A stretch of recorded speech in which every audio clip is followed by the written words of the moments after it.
Hello friends, good morning. आप सभी कैसे हैं? उम्मीद करता हूँ आप सभी बढ़िया होंगे।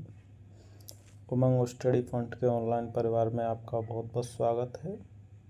पिछली वीडियो में हम ये एनसीईआरटी सार संग्रह में पाचन तंत्र से पहले तक का देख चुके थे। अब ये मानव पाचन तंत्र से देखेंगे आगे का। ये एनसीईआरटी सार संग्रह है जो दिसंबर में होने वाली सीटेट की परीक्षा या डीएसएसपी के लिए बहुत ही महत्वपूर्ण है। यहाँ से देखते हैं मानव पाचन तंत्र। हमारे शरीर को ऊर्जा, विटामिन, खनिज प्रदान करने के लिए भोजन की आवश्यकता होती है। हालांकि भोजन का उपयोग करने के लिए हमें पहले इसे ऐसे पदार्थों में तोड़ना होगा जिसका उपयोग हमारे शरीर के विभिन्न अंग एवं कोशिकाएं कर सकें। यह हमारे पाचन तंत्र का काम है।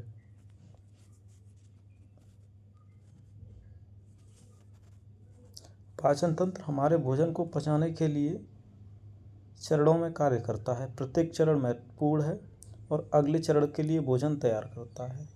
हमारे पाचन तंत्र की पूरी लंबाई लगभग 20 से 30 फीट के आसपास होती है। यही यहाँ पाचन तंत्र के प्रमुख चरण हैं। अब क्या है? पहला चरण है चबाना। चबाना पाचन तंत्र की पहली अवस्था है। जब आप अपने भोजन को चबाते हैं तो यह बड़े बड़े टुकड़ों को छोटे छोटे टुकड़ों में तोड़ देता है जो चबाने और निगलने में आसान होते हैं। इसके अलावा आपकी लार सिर्फ पानी से ज़्यादा है। इसमें विशेष एंजाइम होते हैं जो चबाते समय स्टार्च युक्त भोजन को तोड़ना शुरू कर देते हैं। अगला है निगलना। क्या है? निगलना हमें एक साधारण प्रक्रिया की तरह लग सकता है। यह बस होता है, लेकिन खाना सिर्फ हमारे गले से नीचे हमारे पेट में ही नहीं गिरता। सबसे पहले हमारी जीभ भोजन को हमारे गले के पीछे धकेलने में मदद करती है। आपकी जीभ में विशेष भाग होते हैं जो स्वाद लेते हैं। स्वाद कलियों के रूप में एक साथ बंधे होते हैं। वे आपको अलग अलग स्वादों का स्वाद चखने में मदद करते हैं, जैसे मीठा, नमकीन, खट्टा, कड़वा। एक विशेष जिसे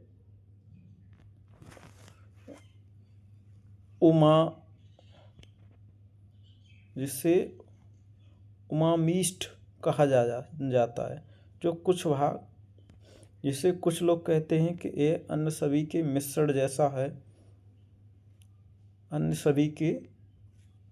जैसा है। फिर गले की विशेष मांसपेशियां होती हैं जो भोजन को एक लंबी नली के धकेलती हैं, जो हमारे पेट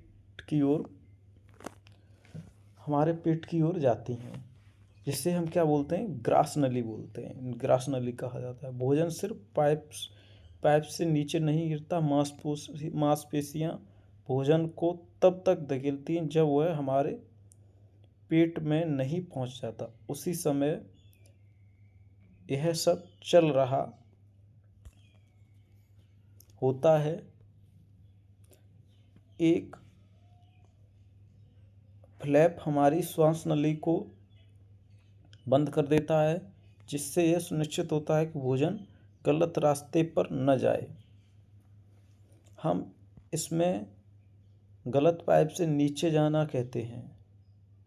यह हमें चौक कर सकता है। इस फ्लैप को हम एप्लोटिस कहा जाता है और सौभाग्य से हमारे लिए यह स्वचालित रूप से काम करता है।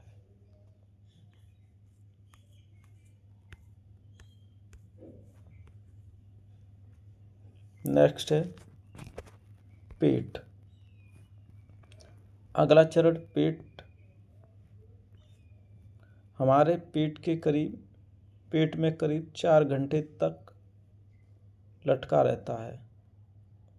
भोजन पेट में करीब 4 घंटे तक लटका रहता है, जबकि भोजन वही रहता है, अधिक एंजाइम उस पर काम करने के लिए जाते हैं, प्रोटीन जैसी चीज़ों को तोड़ते हैं जो हमारे शरीर उपयोग कर सकते हैं।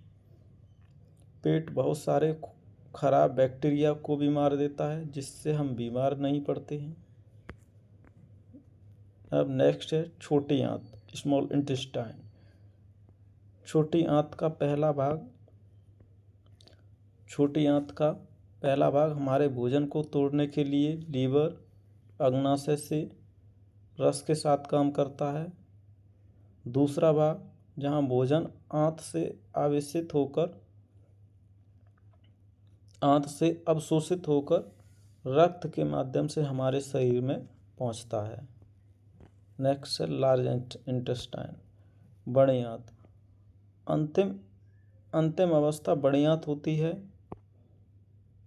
कोई भी भोजन जिसकी शरीर को आवश्यकता नहीं होती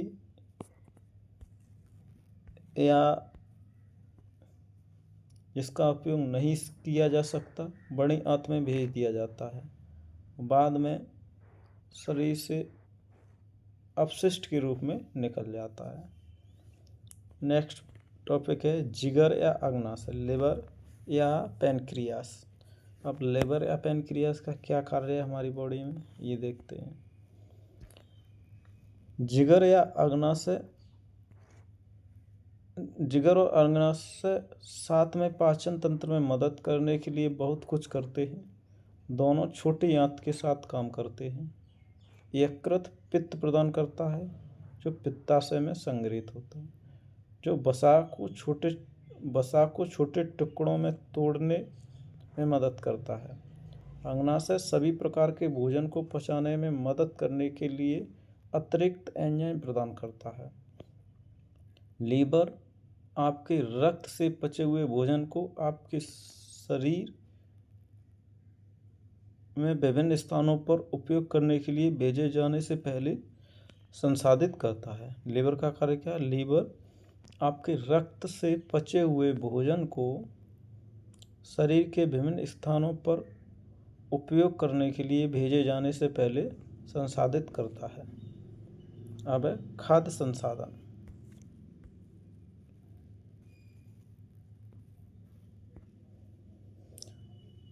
खाद्य संरक्षण, खाद्य खराब होने, भोजन की विषाक्तता और भोजन के माइक्रोबियल संदूषण को रोकने की तकनीक है। खाद्य संरक्षण क्या है? भोजन के खराब होने या भोजन की विषाक्तता और भोजन में माइक्रोबियल संदूषण को रोकने की तकनीक है। खाद्य संरक्षण के क्या क्या तरीके हैं, देखिए।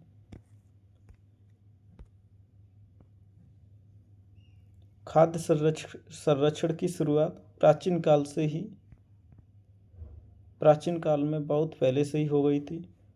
ठंडा करना, जमाना, किण्वन, धूप में सुखाना आदि कुछ सदियों पुरानी खाद्य संरक्षण की तकनीक है। प्रौद्योगिकी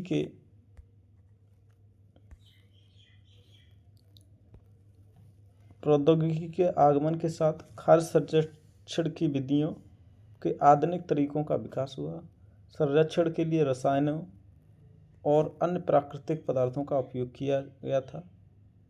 इन पदार्थों को परिरक्षक के रूप में जाना जाता है।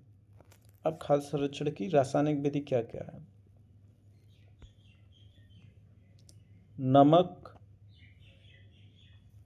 और खाद्य तेल दो प्रमुख परिरक्षक हैं। नमक और खाद्य तेल दो मुख्य परिरक्षक हैं जिनका उपयोग माइक्रोबियल विकास को रोकने के लिए युगों से किया जाता रहा है। इसलिए हम अचार में ज़्यादा तेल डालते हैं।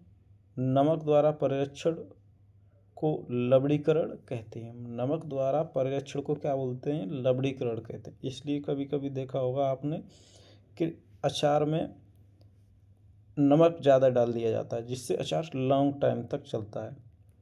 नमकीन बनाना, फलों को लंबे समय तक सुरक्षित रखने में मदद करता है। मांस मछलियों को नमक डालकर भी संरक्षित किया जा सकता है। अन्य देखिए क्या है। अन्य सिंथेटिक्स परिरक्षकों में सिरका, सोडियम बेंजोएट, सोडियम मेटाबाइसल्फाइड, ये क्या है, अन्य परिरक्षक हैं। चीनी, शुगर का क्या यूज किया जाता है। चीनी जैम और जेली में इस्तेमाल होने वाला एक अन्य सामान्य परिरक्षक है। चीनी जैम और जेली में इस्तेमाल होने वाला एक अन्य सामान्य परिरक्षक है।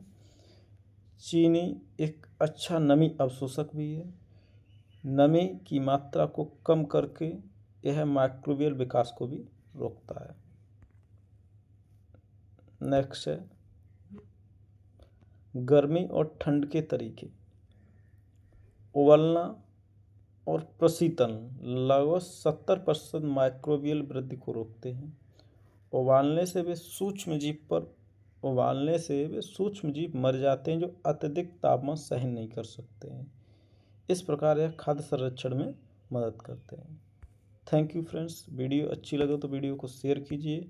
अभी आप नए हैं तो चैनल को सब्सक्राइब कीजिए। नेक्स्ट वीडियो इसी टॉपिक से रिलेटेड रहेगी जो सीटेट के लिए बहुत ही इम्पोर्टेंट है। थैंक यू, धन्यवाद।